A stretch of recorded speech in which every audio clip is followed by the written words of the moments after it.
And then my next job, I moved to Boston and we were working at a bariatric center, and I had the opportunity to start to do some teamwork with a guy named Bill Doherty. And Bill Doherty was an addiction counselor. So he treated drug addicts and alcoholics through relapse prevention, intensive outpatient programs and treatment modalities, right? So we had a cup of coffee and we decided, like, wow, what if we used addiction and recovery based tools for patients that were getting ready to have bariatric surgery? I wonder what kind of results we would have.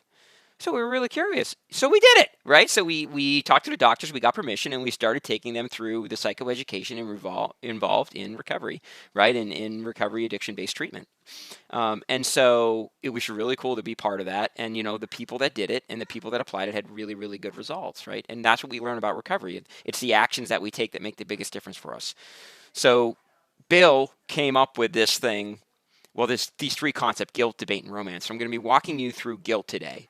But I want you to know that this is a three-part series for you. We're going to be walking through the three parts of what I call the trigger-free triangle. And it's really important that we understand this because it's going to help us identify our trigger foods and what to do about it. Okay, so guilt. Have you ever felt guilty after you consumed a certain food or food-like product or item? That feeling of shame, that feeling of regret, that feeling of remorse, that feeling, oh, I shouldn't have done that. That's guilt, right? Guilt is very in line with emotional pain and suffering, right? So the reality is, if a food causes you to have regret, remorse, or guilt, it's a trigger food.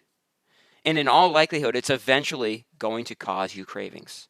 And the only way for you to avoid the guilt of that food is to not consume it. So guilt is a very big part of this process. And I want you to think about right now, get a piece of paper out, get a pen, write it down, make a list of all the foods that you've eaten that have ever made you feel guilty. Make it a running list. Keep adding to it as you think about it. Keep an inventory of the foods that make you feel the emotional pain of guilt, regret, and remorse. And it will help guide your decisions moving forward.